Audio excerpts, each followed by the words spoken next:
Depois de uma rodada rubro-negra, só o Flamengo, dos 5 primeiros colocados, venceu na rodada que termina hoje.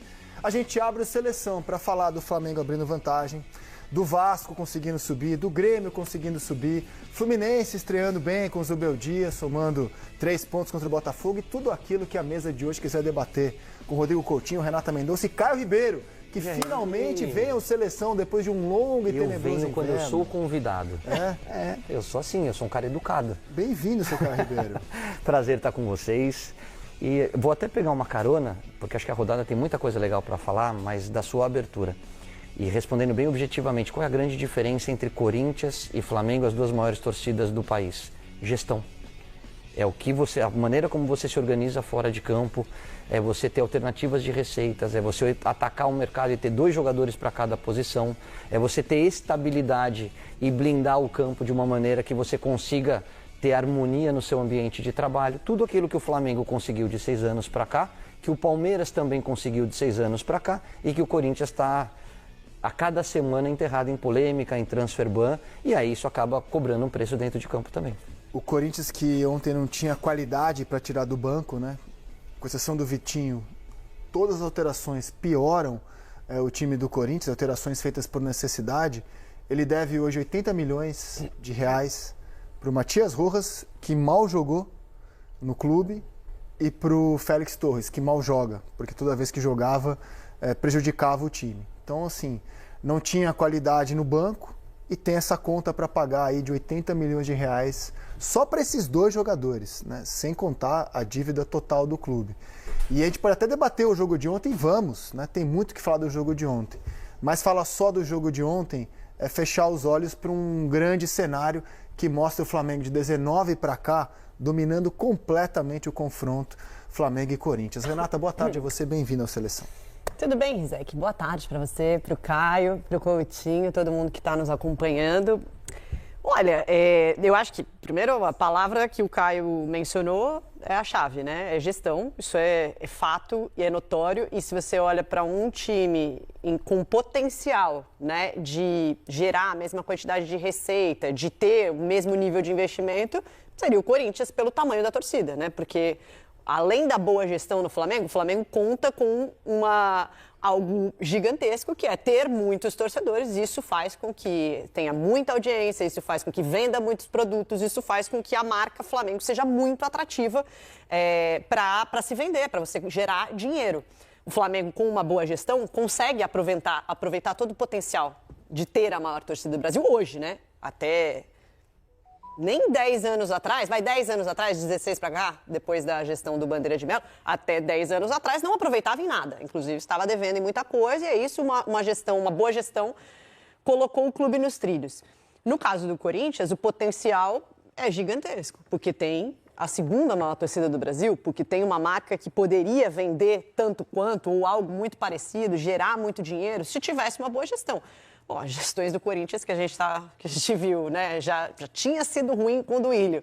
Você vem o Augusto Melo, mais dívida, um impeachment, vem uma gestão agora que a gente nem sabe direito o que vai fazer, né? Então, acho que assim, se reflete no campo. Agora, taticamente, eu não tenho exatamente uma memória muito precisa para pensar aqui em todos os últimos confrontos desde 2019, mas dos mais vivos na minha cabeça, foi um dos mais competitivos do Corinthians.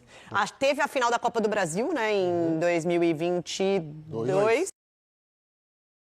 Equiparada, né, com o Vitor Pereira ali, acho que teve... Super equilibrado. Foi super equilibrado, né? Exato. E teve um primeiro tempo avassalador do Flamengo no Maracanã, mas depois o Corinthians corrigiu e conseguiu equilibrar. Acho que aquele lá, e talvez o confronto de ontem, Rizek, era ou para uma vitória do Corinthians ou para um empate, pela quantidade de chances que o Corinthians criou. Nos primeiros 35 minutos do Corinthians, você fala, que Corinthians é esse? Que está conseguindo colocar o Flamengo assim, acuado. O Flamengo não sabia o que fazer. Em 35 minutos, o Corinthians construiu pelo menos, fora o pênalti, 3 chances claras, além do pênalti. Concordo. Então, eu acho que ontem, taticamente, até o Corinthians competiu, mais do que vinha competindo. Concordo, mas até aí eu acho que a diferença de elenco se faz presente, porque você domina. Bota aqui o telaço pra gente. Você domina um adversário que é superior a você por 60 minutos e não aproveita, O time que é melhor, em 30 minutos, vai te castigar. A Arrascaeta precisou de uma bola para empatar o jogo, né? E aí o Flamengo cavou 3 pontos ontem em Itaquera. Tudo bom, Coutinho? Boa tarde a você, bem-vindo. E aí, tudo bem, Rizek? Um abraço a você, Renato, Caio, galera de casa. Assim, eu vou citar um jogador que não tá, só para corroborar o que os amigos falaram, eu acho que um tem gestão, o outro não tem. Eu não consigo olhar para o Corinthians e ver gestão. Bem observado. Eu vejo profissionais que estão ali inseridos no futebol, que tentam, de alguma forma, ajustar as coisas ali para o time ir minimamente tranquilo para dentro de campo jogar. Mas gestão ainda estou para ver. Tomara que seja dessa vez. Mas eu vou citar um jogador do Flamengo que não está ali no telaço e que acho que, para mim, foi protagonista do Flamengo ontem sem fazer gol. O Carrascal. Foi contratado recentemente com a missão de ser o substituto do Arrascaeta quando o Arrascaeta não pudesse jogar, não estivesse bem fisicamente.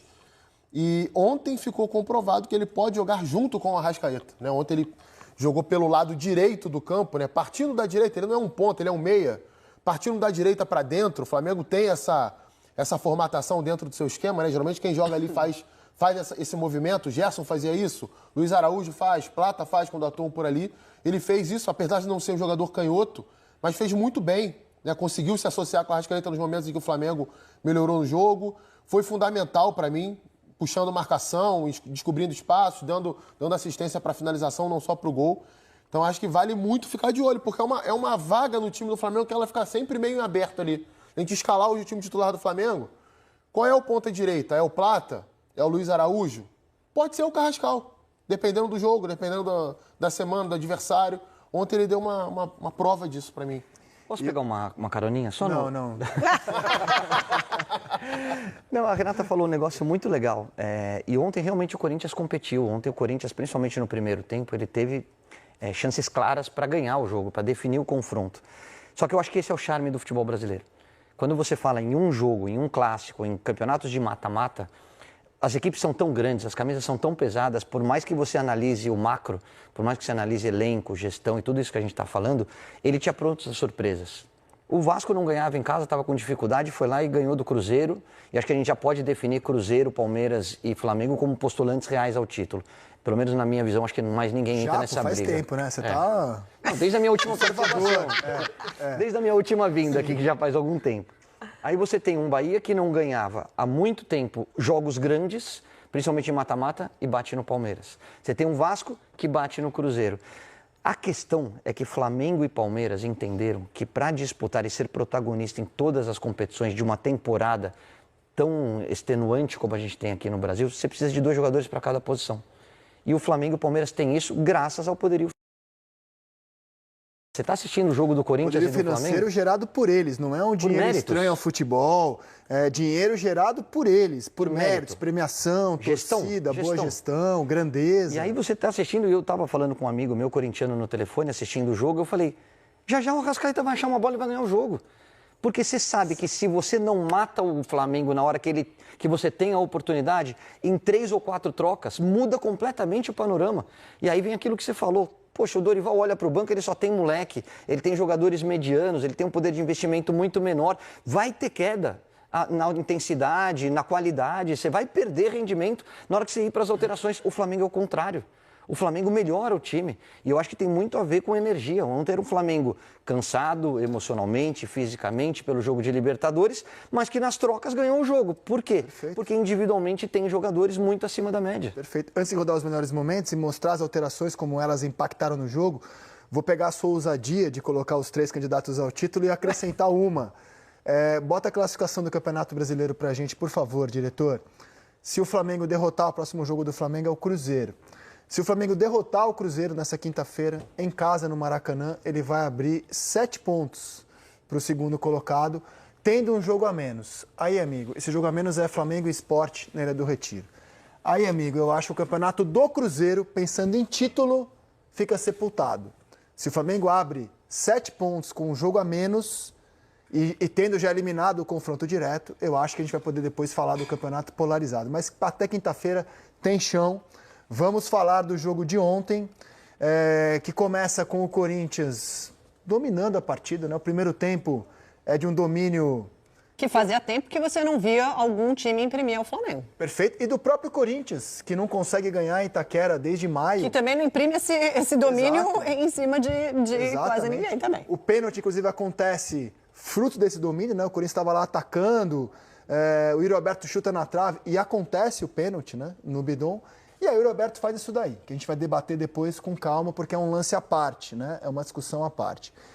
E o próprio Roberto vai criar as chances corintianas do primeiro tempo, mas também desperdiça, né? Ele não consegue voltar para o jogo depois disso. Depois disso, ele sai de cara 2 vezes. Uma ele bate em cima do Rossi, na outra ele hesita para finalizar, o Léo Ortiz trava. Exatamente, olha. Essa aí, ó. Ali você podia estar 2-0. Né? Sim. Ali era uma. Inclusive, segunda... o lance do pênalti é um gol perdido por ele, se Verdade. a gente for pegar. Porque, mas aí eu acho que foi uma finalização na trave. Eu acho até que. É uma finalização melhor, né? E você tem um grande goleiro, então você tem que buscar realmente o limite ali. Esse daí também. O primeiro tempo, assim, é de um Flamengo raro de se ver, né? Sendo acuado, sendo dominado, jogando atrás. E o Corinthians também raro de se ver. Olha lá, levando vantagem em todos os lances. Na segunda etapa, o Yuri Alberto faz um baita gol. Esse gol é mais difícil do que todos os gols que ele perdeu no primeiro tempo. Baita gol, de perna porque esquerda. tem o lance ainda do drible, né? Um baita de um gol, 1-0. A partir daí o jogo muda completamente. Completamente. Vocês acham que é o Flamengo que melhora ou o Corinthians que dá uma recuada? Acho que As duas coisas. As duas coisas, né? Não tem Também como acho as que coisas. coisas. Tanto o domínio do Corinthians inicial tem a ver também com o Flamengo, não só com o Corinthians, quanto a melhora do Flamengo tem a ver com o Corinthians também, não só com o Flamengo. Agora esse gol também é belíssimo. É muito Não, bonito. Uma Arrascaeta, facada né, de gente? sinuca, né? A construção toda dele é muito bonita. Eu não sei se vocês concordam, mas não na produção ou no jeito que o Corinthians dominou o Flamengo, mas na forma como o time encarou o jogo. Me lembrou muito o Corinthians da Copa do Brasil contra o Palmeiras. Aquele nível de mobilização, que vai encarar um adversário que é mais forte, que é mais rico e que a torcida está ali sedenta por uma vitória num jogo importante contra aquele adversário. Não algo próximo disso, né, contra o Sport fora de casa, contra o Fluminense no Maracanã. E esse é o desafio do Dorival para mim, na sequência. Porque o que o Corinthians jogou ontem, se o Corinthians faz um jogo desse aí numa semifinal de Copa do Brasil, ele tá na final, cara. No segundo do Flamengo, o Vitinho, que entrou bem, vai chutar essa bola pro Rossi. Na sequência vai ter um lateral que o Corinthians reclama ter sido invertido, que era a favor do Corinthians, foi marcado a favor do Flamengo.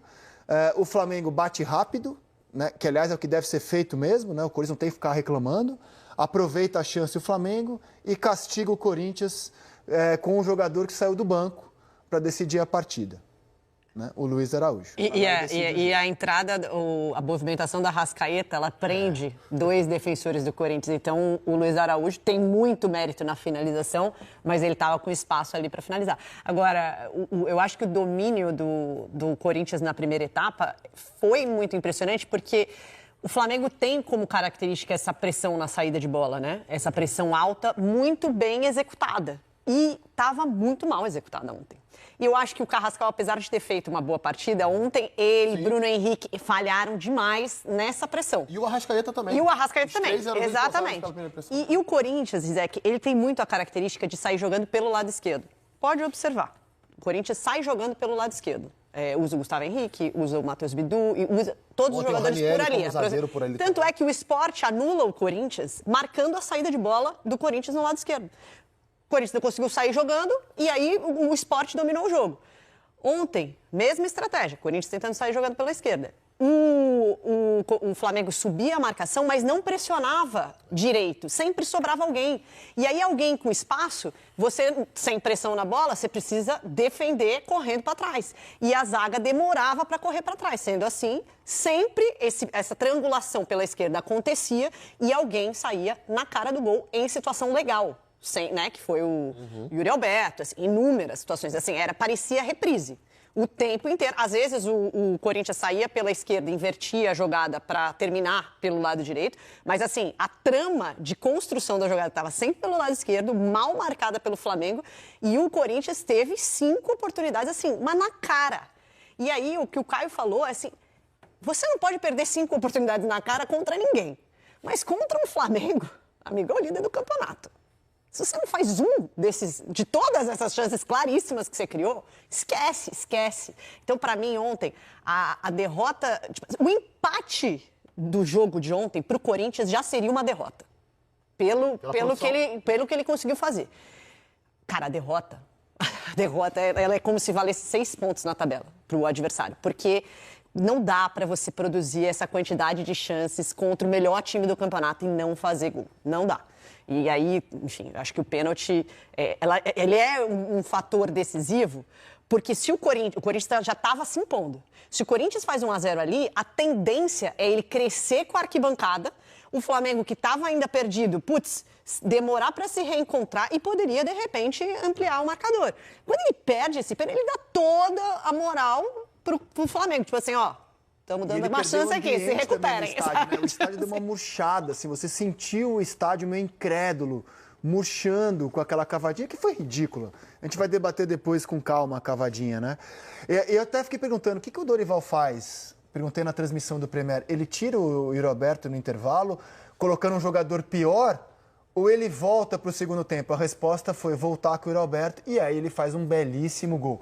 Que eu acho que não apaga a cavadinha, o saldo dele ainda é negativo do jogo. Um gol do Yuri Alberto, né? Ameniza um pouco o que ele fez na cobrança de pênalti. Só que a partir daí, a partir desse gol, só deu o Flamengo. O Corinthians vai ter uma chance com o Vitinho e no resto... Eu diria que já antes, hein, André? Eu acho que já no final do primeiro tempo tem um lance que o Bruno Henrique, ele se choca com o Ranieri. O ombro do Ranieri bate na lateral do rosto do Bruno Henrique, o Bruno Henrique pede atendimento.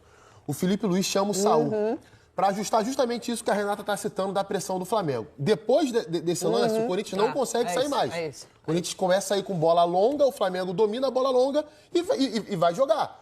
E aí acho que entra 2 pontos. Primeiro, o Corinthians imprimiu um ritmo muito forte inicialmente. Ninguém vai sustentar isso o jogo inteiro. Acho que na reta final da primeira etapa já começa a pesar um pouquinho mais a perna e o Flamengo coloca em prática a qualidade que tem ao ter a posse no campo de ataque. E o próprio ganho de confiança do Flamengo, que você olha assim, você foi amassado durante, sei lá, 35, 40 minutos. O jogo tá 0-0, cara. É isso. A gente é melhor que eles. Vamos pra cima, vamos ganhar o jogo, vamos jogar. E foi dessa forma que o Flamengo fez. Inclusive, esse gol do Yuri, a origem dele é uma jogada do Flamengo no campo de ataque, como poucas vezes foi vista ali durante 35, 40 minutos do primeiro tempo. Troca de passe, aí o Arrascaeta é desarmado pelo Maicon, sai o contragolpe que o Guinegão encaixa a bola pro Yuri Alberto. Depois disso, cara, assim, o Flamengo poderia, inclusive, ter feito o segundo gol antes. Né? Tem um chute do Carrascal num cruzamento que o Arrascaeta escora para trás. Tem uma outra jogada do Bruno Henrique, que ele dribla e ao invés de chutar, ele tenta o cruzamento para o Arrascaeta, a zaga tira. E tem essa outra finalização no final. Vendo o jogo em casa, essa sensação que você citou com seu amigo, para mim era muito nítida. Né? A minha esposa estava vendo o jogo do meu lado, eu falei, cara, o Flamengo vai ganhar esse jogo. Vai ganhar esse jogo. Por isso que a Renata citou que o empate soaria até como prejuízo para o Corinthians, mas pela realidade do segundo tempo, estava sendo lucro até. Isso. Sim, terminar o jogo somando um ponto, né? Além da dificuldade em relação ao Flamengo de elenco, o Dorival ainda não tinha nem o Garro nem o Memphis para escalar. Então, bota lado a lado as escalações iniciais, o time inicial do Flamengo e o time inicial do Corinthians. Só que com esses times, não é isso. Os times iniciais, por gentileza. Os times iniciais de Flamengo e Corinthians no jogo de ontem. O Flamengo vinha cansado, né, de ter disputado uma batalha em La Plata. Trocou 5 peças, né? Oi? Em relação ao time que começou Trocou na Plata, 5 peças. E o Corinthians, que treinou a semana inteira, foi com o que o Dorival tinha para escalar. Né? Só o Ranieri jogou de zagueiro, né, Zé? O Corinthians jogou 3 zagueiros ontem. O Ranieri fez o trio de zaga com João Pedro e que menos do que tática, só para mostrar os jogadores que eles tinham à disposição. Aí rolaram as alterações. Cada alteração do Flamengo foi melhorando o time. E cada alteração do Corinthians foi piorando o time. Bota na tela as alterações, por favor. Então o Flamengo troca o Léo Pereira pelo Danilo. O Vinha, que fazia um bom primeiro tempo, sai para entrar o Alexandro. Nesse período, depois o Corinthians vai contra-atacar, vai colocar o Angileri para jogar de terceiro zagueiro, né, liberar um pouco mais o Bidu. Vai tirar o Guinegão, cansado, vai entrar o Thales Magno. 2 alterações que baixam a qualidade corintiana. O Flamengo vai tirar o Bruno Henrique, que jogou mal, vai colocar o Plata. E tem mais. Vai tirar o De La Cruz e colocar o Jorginho, com 29 do segundo tempo. O Corinthians vai tirar o Maicon, vai entrar o Ryan. Cai a qualidade do time.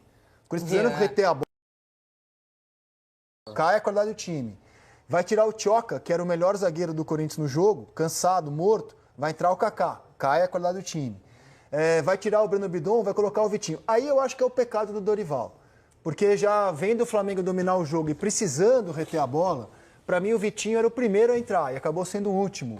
E o próprio jogo demonstrou que o Vitinho poderia ter ajudado se entrasse antes. Além da motivação de ser contra o ex, né? Isso pesa também pro emocional do jogador. E aí a alteração que mata o jogo, né? O Samuel Lino não jogava bem, entrou o Luiz Araújo e matou o jogo. Se eu tivesse que apontar um erro assim no Dorival, para mim foi esse. Demorou para colocar o Vitinho no momento em que o Flamengo pressionava muito, atacava muito o Corinthians. Eu acho que ele tinha no Vitinho o melhor jogador dele no banco e só foi entrar aos 35. Mas assim, eu acho que tudo isso é pequeno diante do abismo, da diferença abissal que há dos dois elencos e como mostra claramente essa arte, cada alteração do Flamengo, e sem usar o Pedro, hein? O Pedro ficou no banco o jogo inteiro, que até achei estranho, já que a bola cruzava tanto na área corintiana, o Pedro nem saiu do banco ontem. Imagina se o Pedro tivesse entrado, mais uma qualidade que ele